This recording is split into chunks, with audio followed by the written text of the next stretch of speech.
नमो अरिहन्ताणम्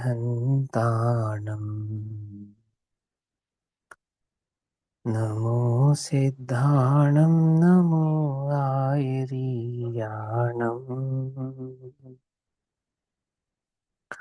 नमो वज्रायाणम् नमो लोके सवसानम्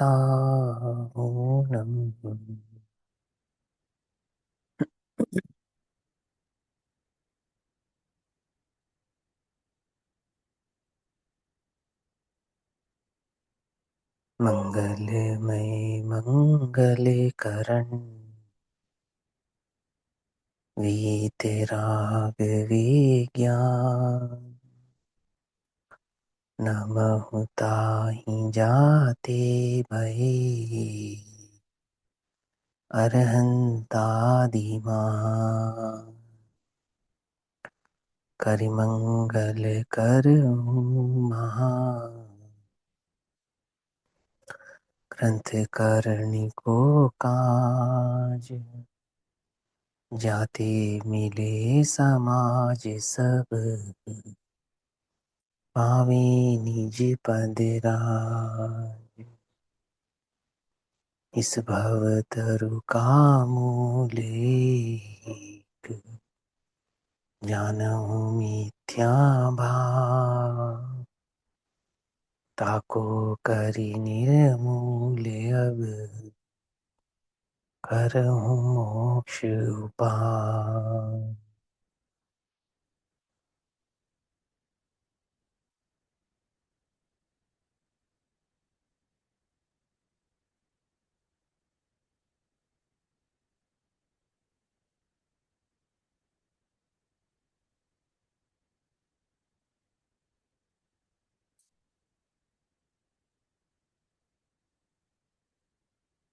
हमारे रात्रिकालीन स्वाध्याय का विषय चल रहा है भागवती स्वरूप पूज्य बहन श्री चंपा बहन के बहन श्री के वचनामृत।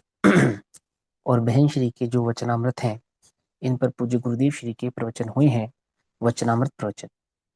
उन प्रवचनों के आधार से हम सभी बहन श्री के इन वचनामृतों के स्वभाव भाव और तथ्य को समझ रहे हैं, जिसमें पूज्य गुरुदेव श्री का प्रवचन क्रमांक 18 है और बहन श्री का प्रवचन वचनामृत क्रमांक 59 है। पेज नंबर 156 है, 156 नंबर का पेज है, लास्ट सेकंड पैराग्राफ।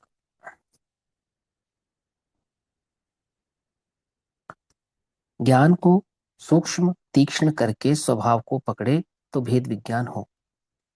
तो स्वभाव को यानी ज्ञान को सूक्ष्म और तीक्ष्ण करना, सो हमने कल समझा था। इस पे पूज्य गुरुदेव श्री कहते हैं इसलिए वर्तमान ज्ञान की पर्याय को सूक्ष्म और तीक्ष्ण करके, वर्तमान ज्ञान की पर्याय का मतलब जो आपका वर्तमान में उपयोग है ना, इस उपयोग को क्या करना चाहिए, सबसे पहले तो सूक्ष्म करना चाहिए। तो उपयोग सूक्ष्म कैसे करते हैं, अपना उपयोग सूक्ष्म कैसे करते हैं कि अपना उपयोग बाहरी वस्तु से हटाना और स्वभाव की ओर लेकर आना, इसको कहते हैं उपयोग को सूक्ष्म करना। ठीक है ना। सूक्ष्म करने के लिए कि हाँ भैया सुई में धागा डालते हैं तो उपयोग सूक्ष्म करके डालते हैं ना, क्या सूक्ष्म माने एकाग्र करना, सिंपल। तो कहाँ एकाग्र करना, पर में नहीं, स्वभाव में एकाग्र करना, अपने आत्म भाव को समझने में, अपने आत्मा का तत्व अभ्यास करने में, तत्व निर्णय करने में, है ना, अपने चैतन्य लक्षण को पहचानने में, अपने उपयोगों को लगाना। तो समस्त पांच इंद्रिय के विषयों से उपयोगों को हटाना और चैतन्य संबंधी परिणामों में अपने उपयोगों को लगाना, ये क्या हो गया, ये तो हो गया सूक्ष्म। और तीक्ष्ण कि जब आप ज्ञान स्वभाव को पकड़ेंगे तो वो ज्ञान स्वभाव कैसा है कि स्वपर प्रकाशक है, और स्वपर प्रकाशक होने से उस ज्ञान में गेय झलकते हैं, और वहां ज्ञान में गेयों से भिन्न ज्ञान की जाति को पहचानना, रागादि परिणामों में शुभाशुभ परिणामों से भिन्न ज्ञान भाव को पहचानना, ये कैसे होता है, जब ज्ञान तीक्ष्ण होता है। तीक्ष्ण होता है अर्थात भेद ज्ञान करने की सामर्थ्य वाला होता है, वस्तु के स्वरूप को समझने वाला होता है। वहां अपनी अपनी जाति का लक्षण और पर की जाति का लक्षण भले प्रकार से समझ में आता हो। आई बात समझ में नहीं आई, क्या कहा, भली प्रकार से समझ में आता हो। तो क्या होता है, तो ज्ञान सूक्ष्म और तीक्ष्ण होता है। ठीक, तो कहते हैं इसलिए वर्तमान ज्ञान की पर्याय को सूक्ष्म और तीक्ष्ण करके त्रैकालिक ज्ञान आदि स्वभाव से विद्यमान वस्तु प्रभु स्वयं ही है, अपना आत्मा ही है, मैं ही हूं। कहाँ जान रहा है? ये ज्ञानोपयोग से जाना जा रहा है, ज्ञान में जाना जा रहा है ना। पकड़ पकड़े तो भेद विज्ञान हो, वो ज्ञान लक्षण से ज्ञाता भाव को पकड़े तो क्या होता है? तो भेद ज्ञान प्रकट होता है। भेद ज्ञान प्रकट होता है अर्थात वह सम्यक दर्शन प्रकट होता है, आत्मानुभव प्रकट होता है। आत्मा की अनुभूति और सम्यक दर्शन का दूसरा नाम भेद विज्ञान भी है ना। तो भेद ज्ञान प्रकट होता है, भेद भाव प्रकट होता है। अब ज्ञानी अज्ञानी के चित्त में एक धारा थी ना, जो धारा, कर्म धारा और कर्मफल धारा एक रूप से, अब वो दो धाराएं हो गई, एक ज्ञान धारा हो गई और एक कर्म धारा हो गई। पकड़ में ही मत, वो कर्मफल धारा कर्म धारा में ही गर्भित होती है, द्वैत खड़ा हो गया। ज्ञानी का चित्त द्वैत भाव वाला है, अज्ञानी का चित्त अद्वैत भाव वाला है। कि बड़ी अटपटी बात करते हो कि हाँ, अज्ञानी में स्वपर का भेद नहीं है और ज्ञानी के चित्त में स्वपर का भेद है। आई बात समझ में? ऐसा वो ज्ञान का स्वभाव है। पंडित टोडरमल जी ने भी ये बात कही है, बिल्कुल इसी तरीके से। जहां उन्होंने ये समझा ना, निर्विकल्प, निर्विचार होने का अर्थ निर्विकल्प नहीं है ना, वहां ये बिल्कुल डिक्टो इसी तरीके से समझाया कि वो जो ज्ञान है वो स्वपर प्रकाशक है, पर को जानता है। लेकिन अब वो कहते हैं कि स्व को जानना, इसको कहते हैं निर्विकल्प होना। तो पंडित टोडरमल जी ने कहा भैया, जब पर को नहीं जानेगा और स्व और पर का भेद कैसे करेगा फिर? वहां स्व को जानना ही, इस बात से उसमें ये बात गर्भित ही है कि वो पर को भी जानता है और पर को स्व से भिन्न जानता है। आई बात समझ में? क्या है? पेज नंबर 201, 207 या 201 नंबर है, पेज नंबर 201 या 207 नंबर पेज है, सातवें अधिकार का। देखना एक बार, है ना। 201, 201 है, तो देखना सातवें अधिकार में। देखो क्या कहते हैं, यहाँ क्या कहते हैं, रागादि स्थूल परिणाम से तो भेद ज्ञान हो। जो रागादि स्थूल परिणाम है ना, राग आदि स्थूल परिणाम से भेद ज्ञान हो, शरीर से भेद ज्ञान हो ये नहीं। ये तो स्थूल में भी स्थूल है, और उस स्थूल से थोड़ा कम स्थूल क्या है? वो शुभाशुभ परिणाम और रागादि परिणाम। और वो जो शुभाशुभ परिणाम है, उन परिणामों से भी भेद ज्ञान करे कि मैं ज्ञान हूं और ये शुभाशुभ परिणाम मैं नहीं हूं, ऐसा भेद ज्ञान करे। परंतु उपयोग तीक्ष्ण होकर स्वभाव को पकड़े तो सूक्ष्म परिणमन से भी भेद ज्ञान हो। क्या कहते हैं? परंतु उपयोग तीक्ष्ण होकर, तीक्ष्ण होकर माने भेद करके, विकल्प से और ज्ञान के भेद को, उसमें ज्ञान स्वभाव को पकड़े तो सूक्ष्म परिणाम से भी भेद ज्ञान हो। प्रश्न, यह करे कैसे?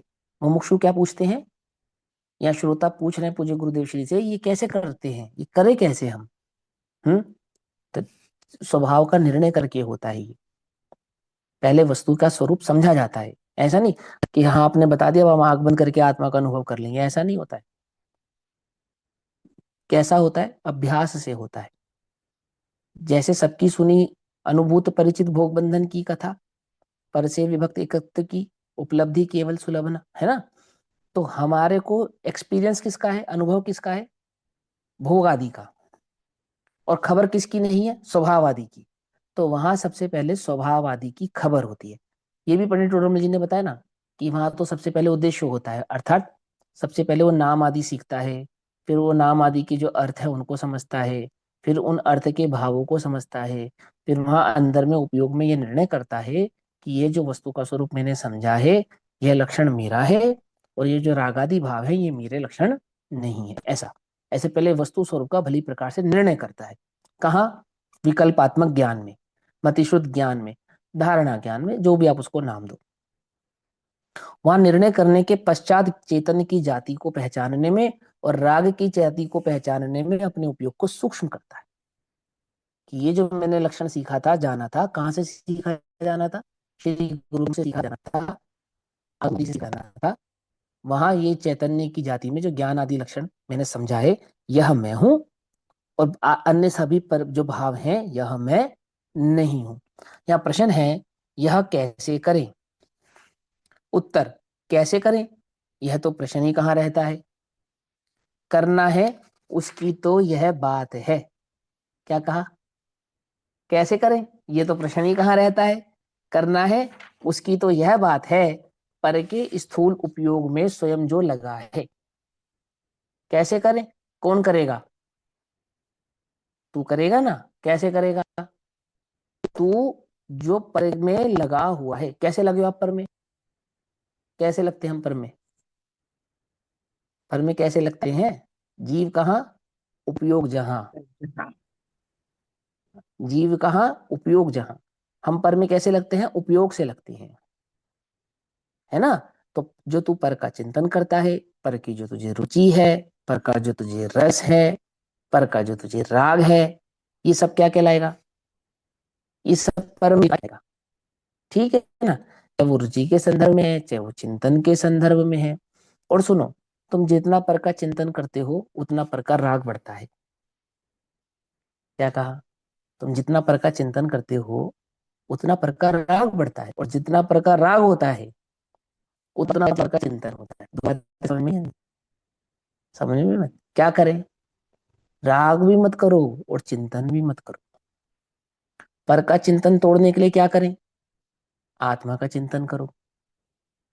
पर से रुचि घटाने के लिए क्या करें? स्वभाव का चिंतन करो, स्वभाव के स्वरूप समझने में अपने उपयोग को लगाओ। और उपयोग स्वरूप समझने से क्या होता है कि स्वरूप समझने से स्वरूप की रुचि होती है। आती बात समझ में नहीं आती है? जो 12 भावना आदि का चिंतन होता है, जहाँ पे संसार के असार आदि परिणामों का चिंतन कराया जाता है, वो क्यों कराया जाता है? कि तेरी किसी प्रकार से पर से रुचि टूटे, किसी भी प्रकार से तेरा पर के पर भावों से उपयोग हटे। जो तुझे समझाया जाता है ना, डराया जाता है क्या? शरीर नश्वर है, संसार दुख रूप है, सारे जगत में कहाँ सुख है, नाना प्रकार से अनादिकाल से जीव जन्म मरण को प्राप्त होता हुआ कितने कितने प्रकार के दुखों को भोगता है। वहां नरक आदि के दुख, एक इंद्रिय आदि के दुख, अथवा स्वर्ग आदि के दुख भी बतलाए जाते हैं। संसार की असारता निसारता का ज्ञान कराया जाता है। तो सब किसके लिए कराया जाता है? कि एक बार तुझे इस संसार से भय लगे। समझे में आई बात? एक बार तुझे संसार से भय लगे, तो ये कोई अच्छी बात है भयभीत करना? कि भैया, स्वभाव की रुचि कराने के लिए, पर से रुचि तुड़ाने के लिए क्या समझाते हैं? उस पर भाव के अवगुण बतलाते हैं। जैसे पंडित डोडोम जी ने कहा ना कि हम शराब की बुराई करेंगे, तो क्यों करेंगे? कि द्वेष बुद्धि से थोड़ी करेंगे, है? अरे उसमें अवगुण है, उसमें गुण नहीं है, इसलिए उसके संबंध में बुरा बुरा कह रहे हैं। द्वेष बुद्धि से नहीं कह रहे हैं। पकड़ में ही बात नहीं? पकड़ में? शराब को बुरा कह रहे हैं तो द्वेष बुद्धि से नहीं कह रहे हैं। और कलाल को बुरा लग रहा है? तो कलाल को बुरा लग रहा है तो क्या करें? रागी को बुरा लग रहा है तो क्या करें? हम्म? तुझे सुखी होने का मार्ग ना बतलाएं, संसार के अवगुणों का ज्ञान ना कराएं, संसार दुख रूप है ये ना बतलाएं। कि क्यों बतलाते हो? ओहो, तू उसकी रुचि ना कर, इसके लिए बतलाते हैं। हम्म। तो यहाँ क्या कहते हैं? पर के स्थूल उपयोग में स्वयं जो लगा है, माने जो तेरा उपयोग है, ये कहाँ लगा है? वो पर संबंधी परिणामों में लगा है, पर भावों में लगा है। कभी स्त्री को याद करता है, कभी बच्चों को याद करता है, कभी धन परिग्रह आदि की सामग्री को याद करता है, कभी इसमें उपयोग लगाता है कि कल कहाँ जाना है, कल क्या खाना है, अब क्या करना है, किससे मिलना है, किससे नहीं मिलना है।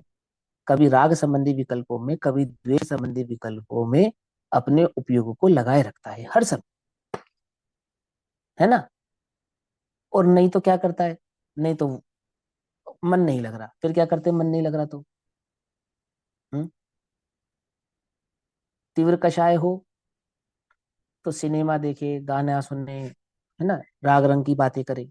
थोड़ा मंद कषाई हो तो प्रभु की भक्ति करे, भजन सुने, प्रवचन सुने। लेकिन उपयोग को समस्त भावों से खाली कर कर चैतन्य की समीप लाने का प्रयास नहीं करता। कुछ बात समझ में आ रही नहीं आ रही? क्या? जब तुम्हारी कषाय कि भक्ति आदि में लग जाते हैं बस। समझ में आ रही बात? नहीं समझ आ रही? प्रवचन सुनने में लग जाते हैं, भजन सुनने में लग जाते हैं। क्या नहीं करते? समस्त पर भावों से हटाकर उपयोग को, समस्त समस्त माने अशुभ से हटाकर, और वहां स्वभाव की ओर लाने का प्रयत्न या प्रयास नहीं करते। आ रही है बात समझ में? अभी तुम्हारा उपयोग कहाँ लगा है? हम्म?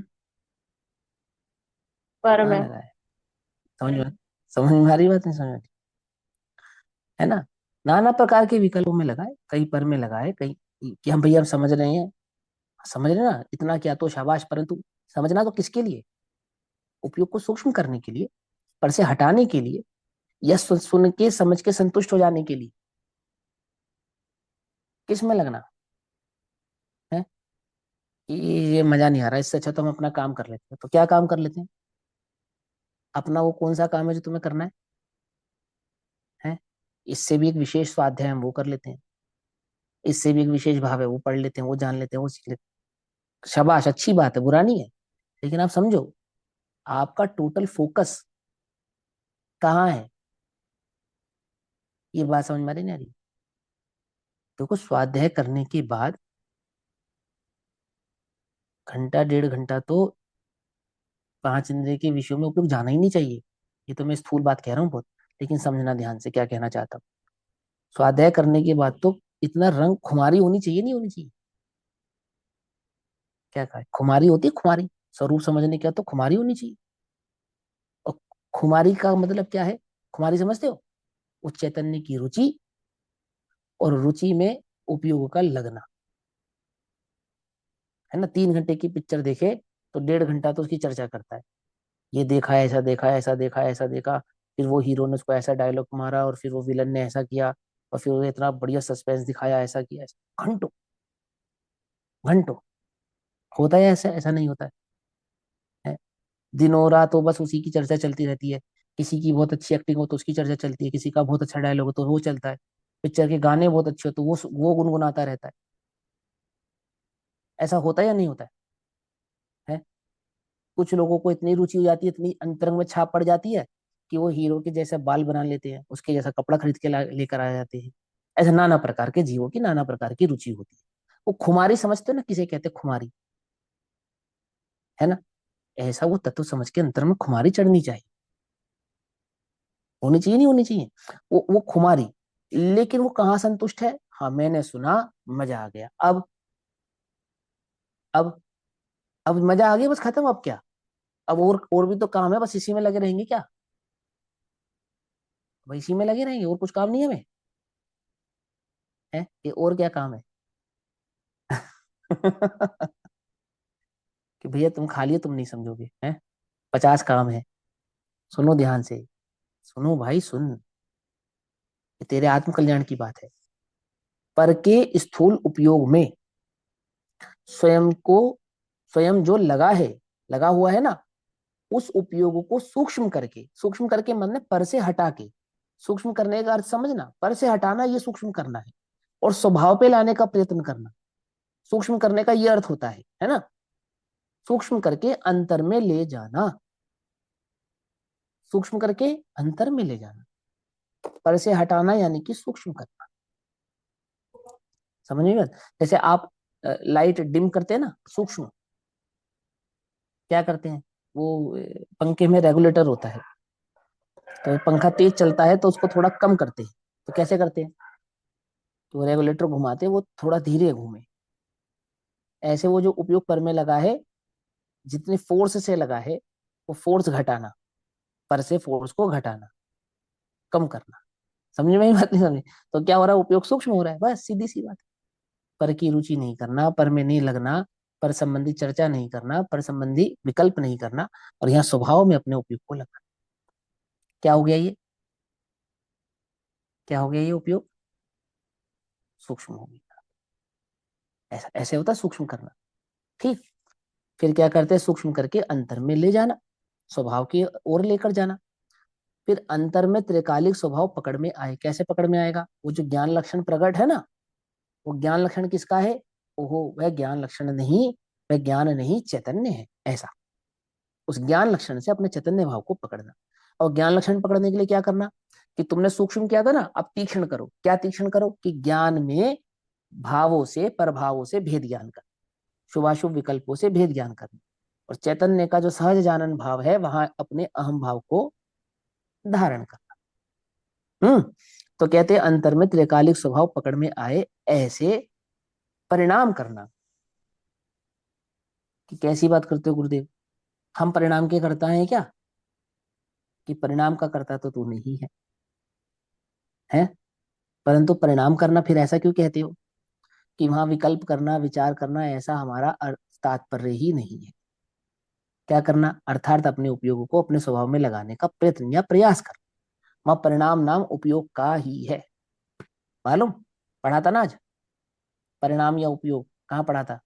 158 नंबर की गाथा की टीका प्रवचन सार जी। उपयोग या परिणमन या परिणाम क्या है ये? एक ही है। उपयोग के है ना या परिणाम के, है ना? और परिणाम माने विकल्प नहीं, परिणाम माने विचार नहीं, परिणाम माने उपयोग, स्वभाव में लगाना। अब वो स्वभाव में लगेगा तो स्वभाव संबंधी विकल्प भी होंगे, स्वभाव संबंधी विचार भी होगा, क्योंकि वहां छदमस्त के वस्तु का जानना विचार पूर्वक ही होता है। क्या कहा? आत्मा का जानना भी विचार पूर्वक होता है। मालूम? बोलो, विचार पूर्वक होता है या नहीं होता है? भैया कैसी बात करते हो? अब वो वही ना, वही वो रेफरेंस दिया ना तुमको, वो पढ़ना तुम एक बार, ये कक्षा की बात पढ़ना। एक पैराग्राफ पढ़ना हो तो पढ़ सकते हो, अगर किसी के पास रखा हो तो। किसी की जिज्ञासा होगी तो भी शांत हो जाएगी। है रखा है? 201 नंबर पेज निकालो एक बार, एक ही पैराग्राफ पढ़ना बस, ज्यादा नहीं। बाकी आप सब पढ़ना, आपकी क्रियोसिटी के लिए पढ़ा रहे हैं। 201 नंबर का पेज। तो 10। 210? 10 है, 10 नंबर का पेज खोलोगे, 210 नंबर का। वहां वह पूछता है, यहाँ तो बहुत विकल्प हुए, निर्विकल्प संज्ञा कैसे संभव है? हम्म, कैसे संभव है निर्विकल्प बताओ? का नाम, निर्विचार होने का नाम निर्विकल्प नहीं है, क्योंकि छद्मस्त के जानना विचार सहित है। उसका अभाव मानने से ज्ञान का अभाव होगा और तब जड़पना हुआ। छद्मस्त का विचार, छद्मस्त का जानना विचार सहित है, और विचार का अभाव मानने से ज्ञान का ही अभाव मानना हो जाएगा। क्या समझे? और ज्ञान का अभाव जड़पना। मानने का अर्थ क्या हो गया? झड़पना आ जाएगा। आ रही है बात समझ में? नहीं आ रही है ना? तो वो विचार पूर्वक ही जानना होगा। अब वो विचार पूर्वक जानना होगा तो कैसा होगा? मतलब जब आप उपयोग अपने चैतन्य की तरफ लेकर आएंगे ना, तो चैतन्य संबंधी विचार और विकल्प तो होंगे, सहज ही होंगे, परंतु विचार और विकल्प में नहीं अटकना। तुम्हें तो वो चैतन्य के लक्षण को पहचानना है, उपयोग को चैतन्य के लक्षण की ओर लेकर जाना है, क्योंकि वहां छद्मस्त अवस्था में जानना विचार पूर्वक होता है। बस इतनी सी बात। तो वो अब समस्या क्या है कि तू विचार में अटकता है। क्या समझे? ये देखो, मैं पेंसिल को जानता हूँ या पेंसिल के विचार को जानता हूँ? क्या कर रहा हूँ मैं, बोलो? मैंने पेंसिल खोज रहा हूँ या पेंसिल को देख रहा हूँ, तो इसको जानने का जो मेरा उपयोग लग रहा है ना, या जानने संबंधी, तो इसमें विचार आपो आप गर्भित है। क्या कहा? विचार करके मैंने पेंसिल को नहीं जाना, लेकिन इसको जानने में जो मैंने उपयोग लगाया, वो उपयोग लगाने में इस संबंधी विचार उसमें लग्न है, संलग्न है, संयुक्त है। आती समझ? छदमस्त का ज्ञान इसी प्रकार से काम करता है। आ रही है बात? नहीं आ रही? लेकिन होता क्या है कि वो जो विचार होता है या जो विकल्प होता है, तू वहां जुड़ने लगता है। जिसके लक्ष्य से वो विचार और विकल्प होते हैं उसका लक्ष्य नहीं करता। चैतन्य के लक्ष्य से चैतन्य संबंधी विचार भी होंगे, विकल्प भी होंगे, लेकिन क्या नहीं करना? विकल्प और विचार में ना अटक कर जिसका लक्ष्य किया है वहां अपने उपयोग को लगाना। कुछ बात समझ में आ रही है? नहीं आती? समझ में आ रही है? वहां अपने उपयोग को लगाना। और ये एक साधारण सी बात है कि छद्मस्त का जानना विचार पूर्वक होता है, विकल्प पूर्वक होता है, और विचार और विकल्प का नहीं होना उसको निर्विकल्प नहीं कहते। समझे नहीं समझे? वो तो जड़पना हो जाएगा। ठीक, तो देखो क्या कहते हैं, पकड़ में आए ऐसे परिणाम करना, अंतर में त्रिकालिक स्वभाव पकड़ में आए ऐसे परिणाम करना। परिणाम करना का अर्थ समझ गए ना? तो परिणाम क्या करना? उस संबंधी विकल्प करना, ये आपको करने की आवश्यकता नहीं है, वो अपने आप हो जाएगा। आप तो चैतन्य में उपयोग को लगाने का जब प्रयास करेंगे, तो चैतन्य संबंधी जो विकल्प उत्पन्न होगा, विचार उत्पन्न होगा, वो तो अपने आप हो जाएगा। और यहाँ परिणाम नाम उपयोग का है, तो उपयोग जब चैतन्य की ओर लेकर जाते हैं तो उस संबंधी विकल्प और परिणाम भी उत्पन्न होता है। ऐसा, ठीक। त्रैकालिक सहज स्वभाव को पकड़े तो भेद ज्ञान हो। क्या कहा? त्रैकालिक सहज स्वभाव को पकड़े। पकड़ते कैसे हैं? जंजीर से, हाथों से, है फंदा उपयोग लगा के? उपयोग से। हाँ, लक्ष्य करके, लक्ष्य करना ही पकड़ना है। अपने चैतन्य का लक्ष्य करना सो चैतन्य को पकड़ना है ना। तो पकड़े तो भेद ज्ञान हो, ऐसी बात है। थोड़े से शब्द में बड़ा गंभीर रहस्य भरा है, और वास्तव में ही भरा है ना। समझ में आने वाली बात है। कितनी गंभीर भाव को पूज्य बहनश्री ने इन दो तीन लाइनों में ही कह दिया, गागर में सागर भर दिया। यहाँ कहते हैं अंतर में सूक्ष्म स्वभाव है ना। अपना स्वभाव कैसा है, सूक्ष्म है। सूक्ष्म माने छोटा है ऐसा नहीं, सूक्ष्म माने उपयोग को स्थिर करके समझ में आवे ऐसा है, थोड़ा ध्यान लगाना पड़े उसकी ओर ऐसा है, लक्ष्य करके जाना जाए तो जानने में आता है ऐसा है। ठीक है ना। ऐसे स्थूल नहीं है, मतलब स्थूल नहीं है इन सेंस की तू राग रंग में लगा रहे और तुझे चैतन्य स्वभाव समझ में आ जावे, ऐसा नहीं। वहां तो पर से उपयोग को हटाकर अपने चैतन्य स्वभाव को समझे ऐसा है, तो समझ में आता है, तो जानने में आता है। अंतर में सूक्ष्म स्वभाव है ना, कि हाँ है। उपयोग को सूक्ष्म करके उस सूक्ष्म स्वभाव को ग्रहण करना, है ना। अपना स्वभाव कैसा है, सूक्ष्म है। और सूक्ष्म का एक अर्थ और होता है, सूक्ष्म का एक अर्थ यह होता है कि जो स्पर्श रस गंध वर्ण और शब्द से जानने में ना आए उसे सूक्ष्म कहते हैं। समझे। माने जिसको आप स्पर्श रस गंध वर्ण शब्द आदि से ना जान पाए उसको सूक्ष्म कहते हैं। अर्थात जो इंद्रिय संबंधी ना हो उसे सूक्ष्म कहते हैं, जो अतीन्द्रिय हो, है ना। एक और सुनो, जो मन का विषय होता है उसको भी सूक्ष्म कहते हैं, जो अन्य इंद्रिय से तो जानने में ना आए, और मन ही मन रूपी इंद्रिय से तो मात्र जानने में है, इसलिए उसको सूक्ष्म कहते हैं, है ना। और आत्मानुभूति में ये जो मन है ना, मन इसका रोल होता है। समझे नहीं समझे, क्योंकि मन रूपी और अरूपी दोनों पदार्थों को जानता है। इंद्रियां मात्र रूपी पदार्थ को जानती हैं, परंतु मन रूपी और अरूपी दोनों पदार्थों को जानता है। सरलांडी जी समझ रहे हो ना, है ना। और रूपी अरूपी पदार्थों में जानता है, तो छदमस्त को जो आत्मा जानने में आता है वो किसके अवलंबन से आता है, उसमें किसका निमित्त रहता है, उसमें मन का निमित्त रहता है। और मन का निमित्त रहने के कारण उस आत्मानुभूति को परोक्ष ऐसा भी कहते हैं, है ना। लेकिन वो स्वयं संवेदन होने के कारण प्रत्यक्ष भी कहलाता है। ये सारी बातें मालूम है ना, ये तो सिर्फ आपको याद दिलाने के लिए मैं रिपीट कर रहा हूँ ताकि आपको यहाँ पे बात समझ में आए। तो यहाँ सूक्ष्म कह रहे हैं, कहने का तात्पर्य क्या है कि जो अन्य इंद्रियों से नहीं जाना जाता परंतु मन से जाना जाता है।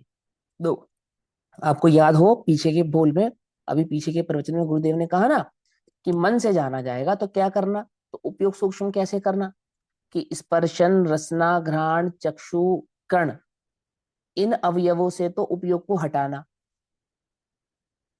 क्या, उपयोग सूक्ष्म कैसे करना, कि स्पर्शन रसना घ्राण चक्षु और कर्ण, इन अवयवों से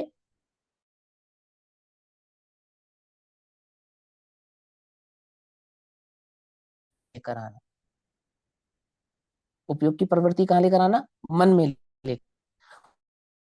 और मन है कि मन का विषय रूपी पदार्थ भी है और अरूपी पदार्थ भी है।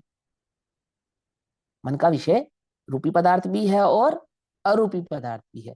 तो जो मन का विषय रूपी पदार्थ है उस रूपी पदार्थ में तो अपने उपयोग को नहीं लगाना, तो कहाँ लगाना, वो अरूपी आत्म भाव में अपने मन को लगाना। अब एक बात और सुनो, वो जो मन है ना, मन वो आत्मा में उपयोग को जब तक स्मृति में, ध्यान से समझना, बात समझ में आ रही है ना, आवाज तो नहीं कट रही मेरी, स्पष्ट है ना। हाँ, जब तक स्मृति में या धारणा में आपके चैतन्य का स्वरूप नहीं होगा तो आपका जो मन है वो उस चैतन्य संबंधी भाव में अपने उपयोग को कैसे लगाएगा, अपना मन कैसे लगेगा अपने आत्मा में, आत्मा में अपना मन लगे, है ना, अपना उपयोग लगे, तो उसके लिए ज्ञान को उस आत्मा का स्वरूप पता होना चाहिए या नहीं पता होना चाहिए, पता होना चाहिए ना। तो आचार्य उसको उपायांतर कहते हैं, इसलिए स्वाध्याय को, कि स्वाध्याय पूर्वक चैतन्य के स्वरूप का निर्णय करना। और जो निर्णय किया है तुमने ज्ञान में, कौन से ज्ञान में, धारणा ज्ञान में, छह उपशम ज्ञान में, अब अपने उपयोगों को यानी ज्ञान उपयोगों को धारणा में जो चैतन्य का स्वरूप आपने स्थापित किया है वहां लगाना, इसको कहते हैं सूक्ष्म करना। पकड़ में ही बात, मैं बिल्कुल आपको प्रयोग करके समझा रहा हूँ कि कैसे प्रयोग किया जाता है। आ रही है बात पकड़ में, कि आपके धारणा और चैतन्य का स्वरूप आपकी धारणा में है ही नहीं, आपने सीख रखा है मैं तो ज्ञाता हूँ, शुद्ध हूँ, बुद्ध हूँ, बस यही लगा रखा। ज्ञाता हूं तो कैसे हूँ, शुद्ध हूं सो कैसे हूँ, बुद्ध हूं सो कैसे हूँ, ये सब ज्ञान को पता होना चाहिए, भले ही उसका चिंतन ना करे। क्या कहा? भले ही उसका चिंतन ना करे। समझो ध्यान से, वस्तु का स्वरूप समझ में आना और व्याकरण आदि समझ में आना में दोनों में अंतर होता है। कुछ लोग ऐसा कहते हैं, क्या कहते हैं, कि वो तो बस चैतन्य है और ज्ञान दर्शन लक्षण है, बस इतना समझ में आए इतना काफी है। समझो ध्यान से, आचार्य ने जो बात कही और बात कैसे घटित होती है, दोनों बातों को थोड़ा सा सूक्ष्मता से समझना है ना। शिव गुति मुनिराज या तिरंच आदि के उदाहरणों से छल ग्रहण नहीं करना चाहिए। उनकी कथाओं को और उनके भावों को पहले तुम अच्छे से समझो, ये समझना बहुत जरूरी है। तुम्हारे पास एक ही हथियार है, क्या? क्या नाम है तुम्हारे उस हथियार का? ज्ञान। और उसको पैना करना पड़ता है, तीक्ष्ण करना पड़ता है। कैसे तीक्ष्ण करेगा? कि आगम रूपी पत्थर पे रगड़ने से। लोक में कैसे धार बनाई जाती है? धार कैसे बनाते हैं? जो चकमक पत्थर होता है ना, धार वाला पत्थर होता है, उस धार वाले पत्थर पे उस चाकू को रगड़ा जाता है। धार वाले पत्थर पे चाकू को रगड़ा जाता है, तो क्या होता है, चाकू में क्या बनती है? धार बनती है। ऐसे उपयोग को कहाँ रगड़ा जाता है? आगम रूपी पत्थर पे रगड़ के शार्प किया जाता है। समझ में आई बात? समझ में आती है? देखो, आपको गाड़ी चलानी है तो गाड़ी चलाने संबंधी ज्ञान तो पूरा होना चाहिए ना। आपको इंजन का ज्ञान नहीं है, वो एक अलग बात है, वो एक अलग बात है। अब इंजन का ज्ञान नहीं है मतलब गाड़ी बनी कैसे है, असेंबल्ड कैसे हुई है, इंजन खराब होगा तो ठीक कैसे होगा। लेकिन गाड़ी चलती कैसी है, कहाँ तो ब्रेक लगानी है, कहाँ तो रेस देना है ना, कौन से गियर पे तो पिकअप उठेगा, कौन से गियर पे पिकअप नहीं लेगी, किस किस गियर पे कितने स्पीड में चलाएगी, कितने स्पीड पे चलने पर कितनी एवरेज देगी, इतना ज्ञान तो होना चाहिए, नहीं होना चाहिए? अब इसमें पेट्रोल खत्म होने वाला है, अब इसमें पेट्रोल डलवाना है, अब टायर में हवा नहीं है, पंचर हो गया है, इतना ज्ञान चाहिए नहीं चाहिए? अब तुम्हें पता ही नहीं कि गाड़ी में पंचर हो गया, इसको चलाना नहीं, या पहले पंचर लगवाना, और तुम लगे हो और पहले गियर पे गाड़ी डाल के और रेस दिए जा रहे हो, तो क्या है, तुम्हें मूर्ख कहलाओगे या नहीं कहलाओगे? अरे इंजन संबंधी ज्ञान नहीं है वो कोई बात नहीं, पर कितना ज्ञान चाहिए? इतना ज्ञान होना चाहिए। ऐसे ही वो व्याकरण संबंधी, शब्द संबंधी ज्ञान नहीं है तो चलेगा, संस्कृत का ज्ञान नहीं है तो चलेगा, पकड़ में ही बात नहीं पकड़। प्राकृत का, संस्कृत का, उनके अवयवों का ज्ञान नहीं है तो चलेगा, विभक्ति आदि नहीं जानते कोई बात नहीं। लेकिन वो वस्तु क्या है, वो चैतन्य का लक्षण क्या है, और वो लक्षण पकड़ में कैसे आता है, वो किसको तो लक्षण कहना और किसको लक्षण नहीं कहना, इतनी बात समझ में आती है नहीं आती है? गियर किसे कहना और ब्रेक किसे कहना, इतनी बात पकड़ में आएगी या नहीं पकड़ में आएगी? तो ही गाड़ी चला पाएगा ना। है? क्या कहा कुछ समझ में? कि भैया हम तो ड्राइवर रख लेंगे, है? अरे भाई, यहाँ अपने उपयोग में अपना ड्राइवर स्वयं बनना पड़ता है। समझे? तेरे उपयोग की दिशा कोई दूसरा नहीं बदलेगा। आती है बात समझ में? नहीं आती? तो वहां वस्तु स्वरूप को अपने धारणा में अपने आत्म संबंधी उतना ज्ञान तो होना ही चाहिए कि क्या तो मेरा लक्षण है और क्या मेरा लक्षण नहीं है। और ये कैसे मालूम चलता है? तो ये श्री गुरु के मुख से सुनकर मालूम चलता है, अथवा तत्वाभ्यास से पता चलता है, अथवा स्वाध्याय आदि से उसका निर्णय किया जाता है। और वो निर्णय आपके कहाँ पे, धारणा ज्ञान में याद रहना चाहिए। और वो याद कब रहता है? जब रुचि से स्वाध्याय किया हो तो याद रहता है, जब रुचि से स्वाध्याय ना किया हो तो याद नहीं रहता है। कि भैया मैं 20 साल हो गए सुनते सुनते, अब याद नहीं रहता पर सुनते जरूर हैं। अब आप समझ लो कैसा सुनते हैं आप समझ लो। अभी 2 मिनट पहले जो बात कही हो और आपको याद नहीं है, 101% आपने रुचि से नहीं सुना है, आपका उपयोग यहाँ वहां है, आप कुछ अन्य कामों में लगे हुए हैं किसी भी प्रकार के।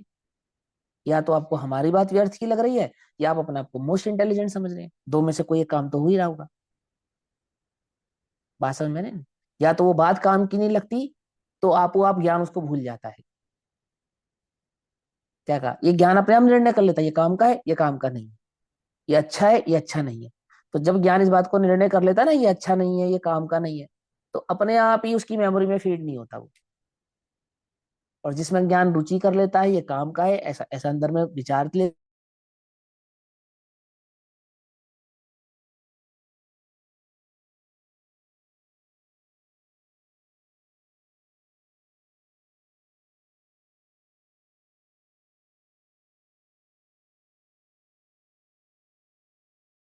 और सोगानी जी का बोल नहीं है ये।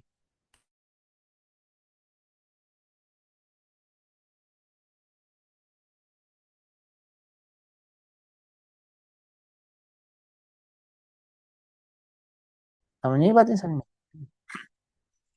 तो क्या कहते हैं, अंतर में सूक्ष्म स्वभाव है ना, उपयोग को सूक्ष्म करके उस सूक्ष्म स्वभाव को ग्रहण करना, अपने चैतन्य स्वभाव को ग्रहण करना। आ गई ना बात समझ में, सूक्ष्म कैसे करना क्या होता है। तो जो ज्ञान पर के और राग के स्थूल उपयोग में लग गया है, जो ज्ञान क्या लग गया है, जो तुम्हारा उपयोग कहाँ लगा हुआ है, पर में लगा है और पर के राग में लगा है। तो पर और पर के राग में लगा है अर्थात स्थूल। अब क्या करे, उस ज्ञान को सूक्ष्म करके, तीक्ष्ण करके स्वभाव को पकड़े तो सम्यक दर्शन और भेद विज्ञान हो। है ना, सम्यक दर्शन और भेद विज्ञान होता ही है ना।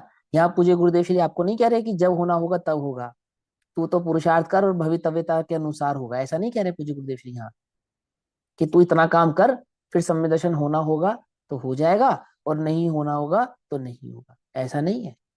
तो फिर कैसा है, कोई इतना पुरुषार्थ करे तो वस्तु की प्राप्ति अवश्य ही होती है। देखो गजब की बात है ये। पंडित टोडरमल जी ने कहा वो याद है, और आचार्य अमरचंद्र देव ने कहा वो याद नहीं है। क्या कहा, नहीं समझे। पंडित टोडरमल जी ने कहा कि तेरा का पुरुषार्थ तो तत्वभ्यास करना है। अच्छा, फिर सम्य दर्शन की प्राप्ति होना या नहीं होना सो भवितव्य है, ये बात तो अपने को याद रहती है।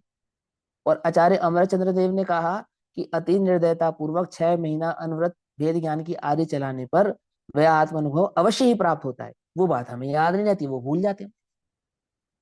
क्यों, ऐसा क्यों होता है। जो हमारी रुचि का विषय है वो हमें याद रहता है, और जो हमारी रुचि का विषय नहीं है वो हमें याद नहीं रहता। क्योंकि आचार्य अमरचंद्र देव की उन बातों में मेहनत है, और बनिया और मेहनत, कि भैया बनिया से तुम दिमाग का काम करा लो, शरीर का काम मत कराओ। समझे या नहीं समझे। तो दिमाग का काम क्या है, कि भैया पंडित टोडरमल जी वाली बात एकदम चौकस है कि हम अभ्यास कर रहे हैं, और वो तो जब होना होगा तब हो जाएगा। और है वो परम सत्य है, ये बात तो पक्की है, इसका तो निषेध ही नहीं कर सकते हम, क्योंकि वस्तु के स्वरूप में ऐसा ही है। लेकिन हमें पंडित टोडरमल जी की दूसरी बात याद आ जाती है, बोले कौन सी, कि तेरे अभागे की महिमा तो हमसे कहीं नहीं जाती। भवितव्यता का विचार करके समता आती है। तुझे ऐसा जो विचार होता है, तुझे जो ऐसा विकल्प होता है, तेरा जो ऐसा लक्ष्य होता है, वो क्यों होता है, अहो भवितव्यता का विचार करके हमें समता आती। आचार्य गुणभद्र कहते हैं बुद्धि कर्म अनुसारणी, इस जीव का जैसा आगे योग नियोग संयोग होना है, इसकी वर्तमान बुद्धि उसी प्रकार से कार्य करने लगती है। बुद्धि कर्म अनुसार, समझ में बात नहीं, समझ में, है ना। यहाँ पूज्य गुरुदेव श्री क्या कहते हैं, कि ऐसा करने से स्वभाव को पकड़े तो सम्यक दर्शन और भेद विज्ञान हो। सम्यक दर्शन जो मूल वस्तु है, मूल वस्तु है अर्थात जो वास्तविक बात है, जो धर्म का मूल है, चैतन्य का मूल है, उसकी यह रीति है। रीति है माने यही, इसी इसी प्रयोग से वह प्राप्त होता है। ये रीति है, इस रीति, इस नीति, इस प्रयोग, इस प्रकार उस वस्तु स्वरूप को ग्रहण किया जाता है, प्राप्त किया जाता है। उसकी तो खबर भी ना हो। और व्रत ले लो, अब यहां जहां उपयोग लगाना है, जो वास्तविक पुरुषार्थ करना है ना, जहां अपने पुरुषार्थ को, अंदर की रुचि के वीर्य को लगाना है, वहां तो लगाए नहीं। और धर्म के नाम पर क्या करे, व्रत आदि ले ले। तो व्रत आदि ले ले उसका निषेध नहीं है, व्रत आदि लेता है तो इस बुद्धि से कि ये धर्म है, और उसके अनुपालन से मुझे धर्म हुआ है, ऐसा तब करो तो हो गया धर्म। जिस जीव में उस स्थूल परिणाम को जानने की अंतर शक्ति नहीं है। अर्थात जिस जीव में ये भेद विज्ञान करने की शक्ति ही नहीं है कि किसे तो शुभ भाव कहना और किसे चैतन्य का लक्षण कहना, और किसके आश्रय से धर्म होता है, किसके आश्रय से धर्म नहीं होता है। जो शुभ भाव में प्रवृत्ति करके शुभ भाव को धर्म मानता हो, और मेरी जाति चैतन्य की है, और शुभ भाव अशुभ भाव मेरी जाति से भिन्न कुछ पर भाव हैं, इतना भेद ज्ञान करने की शक्ति भी जिसके अंतर में नहीं है, वह ज्ञान के सूक्ष्म परिणाम को कैसे जानेगा? वो कैसे ज्ञान को लक्ष्य में लेगा? वो कैसे चैतन्य की ओर अपने उपयोगों को लेकर जाएगा? है ना? क्योंकि उसकी शक्ति तो कहाँ अटक गई है? वो पर भाव में ही अटक गई, वो शुभ भाव में ही अटक गई। और जितना कार्य व्यक्त हुआ है, प्रकट है, ऐसे सूक्ष्म परिणाम को भी पकड़ने की जहां शक्ति ना हो। क्या कहते हैं? जितना कार्य व्यक्त हुआ है, अर्थात वो शुभाशुभ परिणाम जो व्यक्त है, जो ज्ञान के उपयोग की पर्याय जो व्यक्त है, प्रकट है, ऐसे सूक्ष्म परिणाम को भी पकड़ने की जहां शक्ति ना हो, वह अंतर में त्रिकालिक ज्ञायक प्रभु को कैसे जानेगा?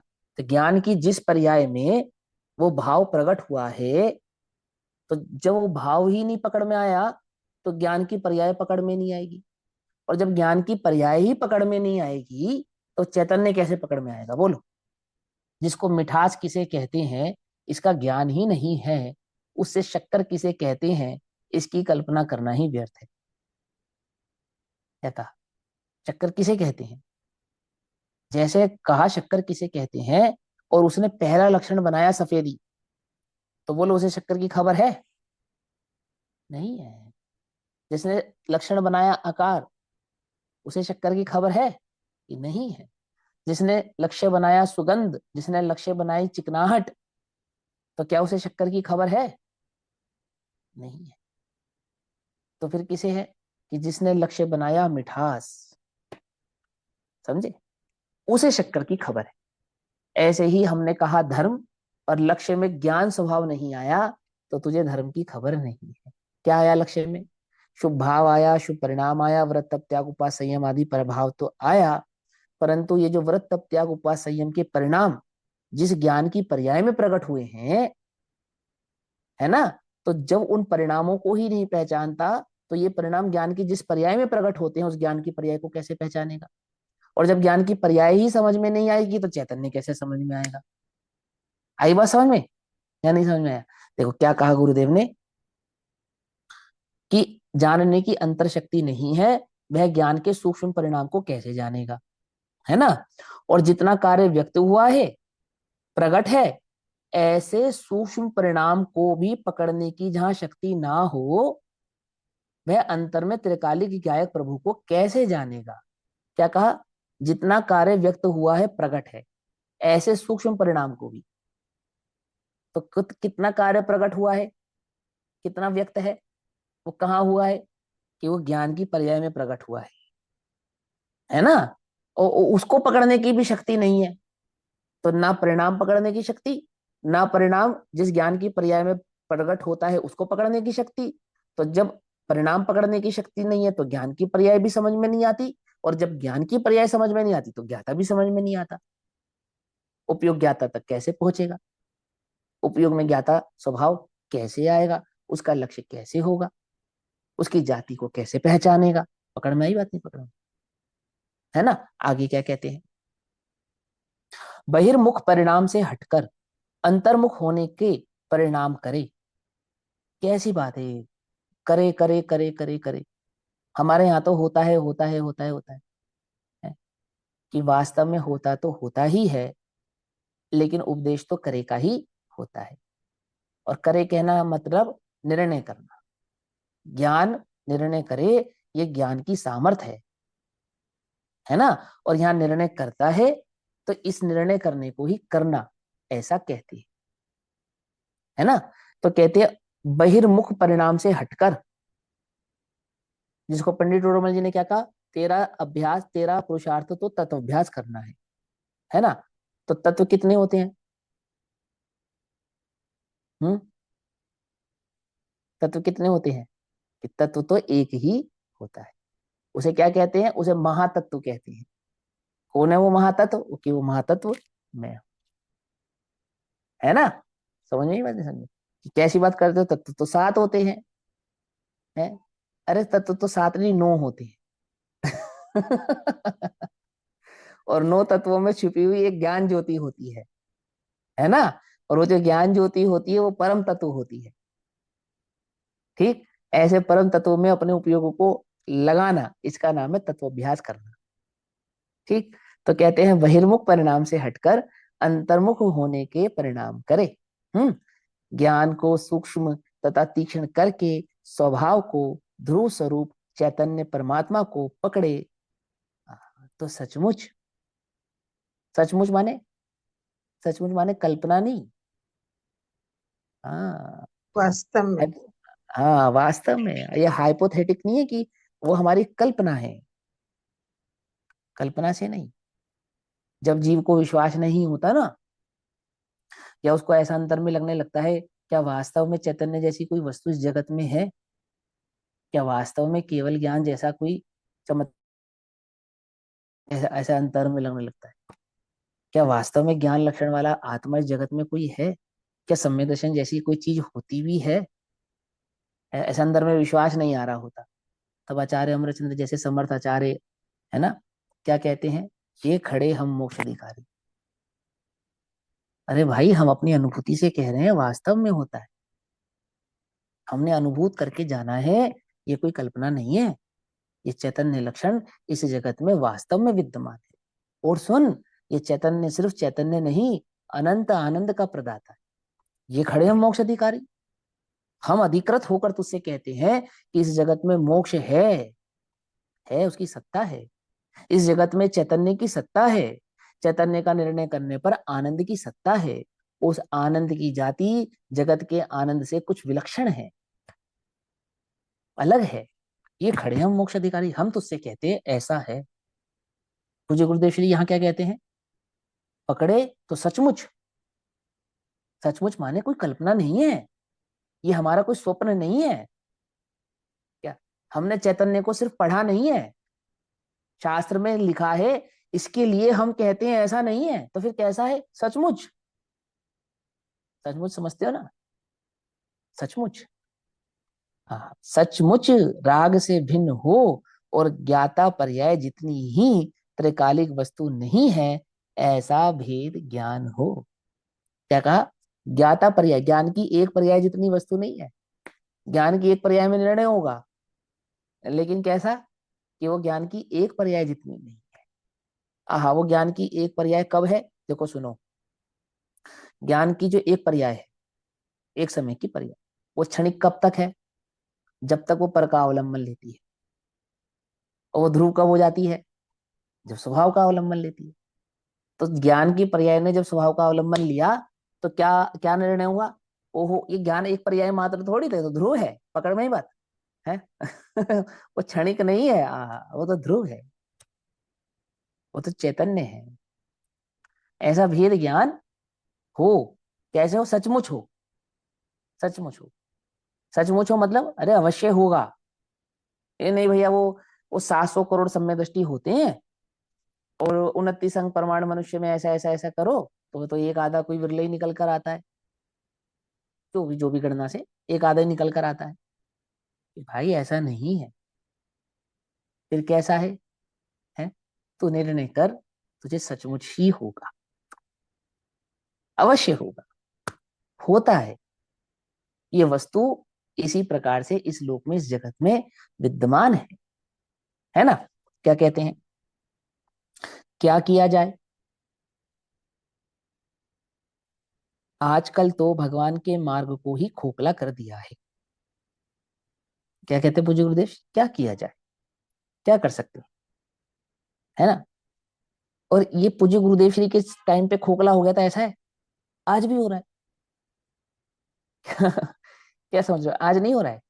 आज भी अनर्गल व्याख्याएं चलती हैं, आज भी अनर्गल उपदेश चलते हैं, आज भी अर्थ के अनर्थ होते हैं, बात का कुछ और अर्थ होता है, उसको कुछ और प्रकार से प्रसारित प्रसारित किया जाता है। समझे? पहले व्रत तप त्याग उपवास में धर्म मानता था, तो किसी तरीके से वो बुद्धि छूटी, बुद्धि छूटी इन सेंस वो बोलना छोड़ दिया उसने, मानता तो अब भी है। क्या कहा, बात समझ में नहीं, बोलना छोड़ दिया बस। तो अब जो बोलता है तो पागल की भांति, पागल की भांति ना, उसको खुद ही नहीं पता वो क्या कह रहा है, उसको खुद ही नहीं मालूम वो क्या अर्थ कर रहा है, उसको खुद ही नहीं मालूम कि मैं वस्तु स्वरूप का प्रतिपादन कर रहा हूं या वस्तु स्वरूप का अनर्थ कर रहा हूं, उसे व्यर्थ कर रहा हूं, पता ही नहीं है। कुछ कुछ का कुछ कर रहा है। देखो क्या कहते हैं, क्या किया जाए, क्या किया जाए, क्या किया जाए। हम्म आजकल तो भगवान के मार्ग को ही खोखला कर दिया है। कैसे खोखला कर दिया है? खाली व्यवहाराभाषियों ने खोखला नहीं किया है, निश्चयभाषी भी खोखला करते हैं, उभयभाषी भी खोखला करते हैं, समझे। मिथ्या दृष्टि भी खोखला ही कर, मिथ्या दृष्टि है ना, कुछ सुध बुध नाही रही है, मिथ्यामति छाई गई है? आती बस समझ में नहीं आती, खोखला कर दिया है। खोखला कब होता है? जब स्वभाव का लक्ष्य रखकर धर्म ना पढ़ा जाए, धर्म ना कहा जाए, धर्म ना सुना जाए, वस्तु स्वरूप का निर्णय ना किया जाए, तो वह अवश्य ही खोखला ही होता है। जब मान कषाय ही लक्ष्य में रह जावे, है ना, वक्तापना मात्र लक्ष्य में रह जावे, ये शब्द के कर्तापना का भाव ही मात्र लक्ष्य में रह जावे, जहाँ क्षेपशम ज्ञान ही ऊर्ध्व हो जावे, मुख्य हो जावे, तब क्या होता है? तब अनंत केवलियों का मार्ग खोखला ही होता है। समझे कैसा मार्ग है ये? प्रभुता का मार्ग है, परंतु लघुता के साथ है। क्या? कैसा है? प्रभुता का मार्ग है परंतु लघुता के साथ है। लघुता नहीं है तो प्रभुता नहीं है, और प्रभुता नहीं है तो लघुता नहीं है, है? लघुता कितनी होनी चाहिए? कि हमें कुछ नहीं मालूम। और प्रभुता कितनी होनी चाहिए? अहो केवल ज्ञान स्वभावी हो। कुछ बात समझ में नहीं। प्रभुता तो इतनी है कि पर मेरा कुछ भी बिगाड़ सुधार कर सकता नहीं, और लघुता कि मैं पर में कुछ कर सकता नहीं। समझ में बात है? लघुता भी होनी चाहिए, प्रभुता भी होनी चाहिए। ऐसा ही मार्ग है, आजकल तो भगवान के मार्ग को ही खोखला कर दिया है, इकट्ठे होकर छिन्न भिन्न कर दिया है। गुड़ के पिघलने से पास रखी हुई रजाई गुड़वाली हो जाए, उसका स्वाद लेने के लिए कुत्ते रजाई को फाड़ डालें, है ना। वो रजाई में रखा हुआ गुड़ पिघल के रजाई में व्याप्त हो गया। अब गुड़ का स्वाद लेने के लिए क्या खा रहे हैं? वो रजाई खा रहे हैं, है ना। उसी प्रकार भगवान पूर्ण आनंद का नाथ, असंग, अभेद तत्व, विश्राम लेने जैसी वस्तु, उसे पर्याय बुद्धि वाले, राग बुद्धि वाले जीवों ने छिन्न भिन्न कर दिया है। और रजाई फाड़ रहे हैं गुड़ का स्वाद लेने के लिए। कुछ बात समझ में नहीं आई?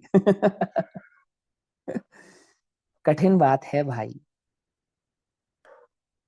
सत्य के उद्घाटन के लिए ये कठिन बात है, परंतु सत्य के उद्घाटन के लिए है। सत्य माने वस्तु के उद्घाटन के लिए, वस्तु के अस्तित्व के उद्घाटन के लिए है। वस्तु का अस्तित्व अर्थात वस्तु के स्वरूप के उद्घाटन अर्थात प्रतिपादन के लिए है, व्यक्ति के अनादर के लिए नहीं है। हुँ? उसकी निंदा के लिए नहीं है, तो किसके लिए है?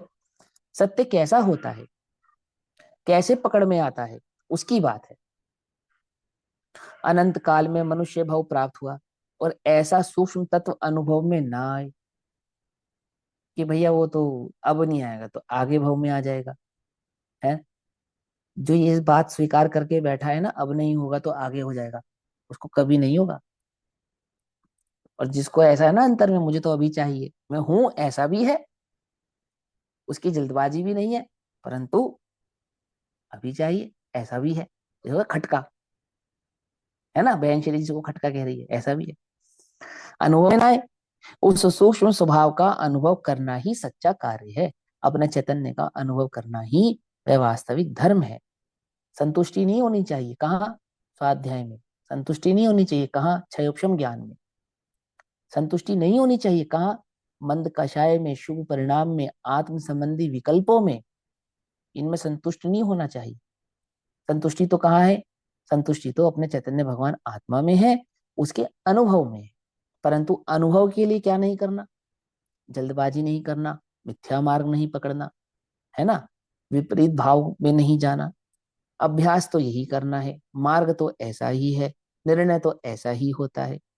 परंतु इन सब में अटकना भी नहीं, संतुष्ट भी होना नहीं, व्यर्थ के जाल में, माया जाल में, मोह जाल में फंसना नहीं।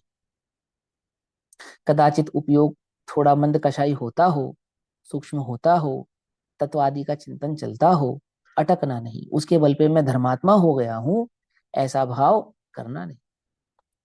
अहो मुझे सम्यक दर्शन हुआ है, ऐसा व्यर्थ का अलाप, क्या कहा, करना नहीं।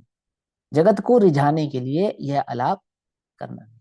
जो अपने चैतन्य पे स्वयं रीझना, है ना, और जो अपने चैतन्य पे रीझते हैं, जिन्हें अपना चैतन्य स्वभाव समझ में आता है, उन्हें यह बात समझ में आती है कि अहो अब इस लोक में कौन है, कौन है, किससे सम्मान पाना है कोई जो चैतन्य का सम्मान कर सके? मेरे चैतन्य भगवान आत्मा का कोई जगत में सम्मान कर सके? है कोई? है? व्यवहार से भी यदि कोई है तो एकमात्र अरहंतों के सिवा कोई नहीं है। क्या कहा? व्यवहार से भी यदि कोई है तो एकमात्र उन अरहंतों के सिवा कोई नहीं है, वास्तव में कोई नहीं है। और सच्चा सच्चा सम्मान क्या है अपने चैतन्य का? अपने चैतन्य का सच्चा सम्मान तो यही है कि मैं अपने चैतन्य भगवान आत्मा का अनुभव करूं, समझे, अपने आनंद का अनुभव करूं। यही है सच्चा सम्मान तो। त्रैकालिक सूक्ष्म तत्व को पकड़ना किस प्रकार, वो प्रश्न ही रिपीट है एक प्रकार से। ज्ञान के परिणाम सूक्ष्म है। ज्ञान के परिणाम सूक्ष्म है मतलब ज्ञान की जो पर्याय है ये कैसी है? सूक्ष्म है।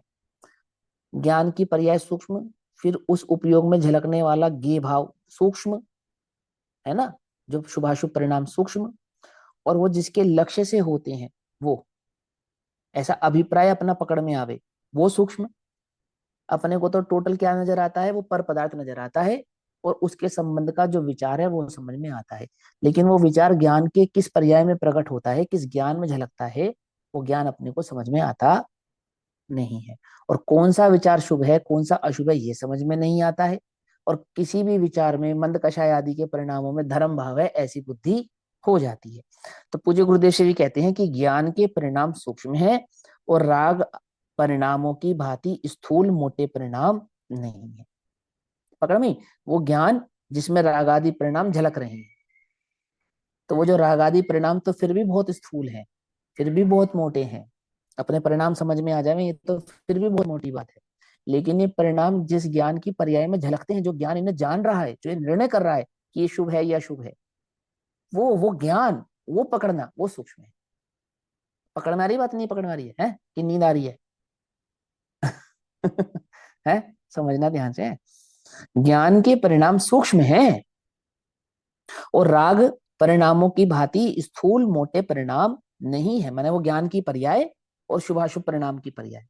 तो ज्ञान की पर्याय में जो शुभाशुभ परिणाम हो रहे हैं, ऐसे वो परिणाम तो समझ में आते हैं शुभ अशुभ है, लेकिन वो परिणाम जो जान रहा है, वो ज्ञान जिसमें वो झलक रहे हैं, वो ज्ञान थोड़ा कैसा है?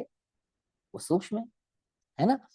उस ज्ञाता परिणाम में किंचित लक्ष्य जाए तो उसकी सूक्ष्मता हो, है ना। ज्ञान ज्ञान स्वभाव को पकड़े तो ज्ञान कुछ सूक्ष्म हो। यह तो जो परिणाम है उसका जानने वाला मैं आत्मा त्रैकालिक ज्ञान स्वभावी हूं। इस प्रकार अंतर में जाने से सूक्ष्म तत्व समझ में आता है। आहा तत्व ऐसा अटपटा है। कि ज्ञान में ये झलकते हैं, और ज्ञेय की दृष्टि करनी नहीं, और ज्ञान की दृष्टि करनी। किसको ज्ञेय कहा? वहां ज्ञेय पर वस्तु को नहीं कहा। ज्ञान में जो परिणाम है ना, उनको ज्ञेय कह रहे हैं।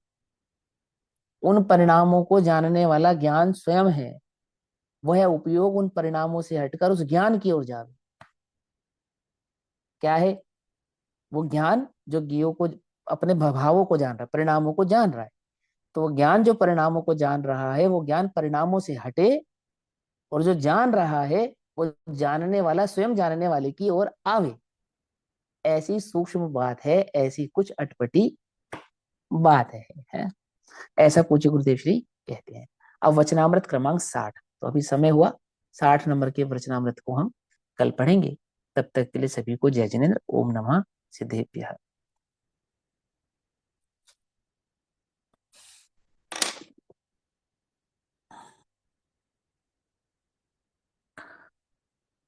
निज निधि निज में बताई, यह अनंत उपकार है, उसके लिए जिन वाणी माँ को वंदना शत बार।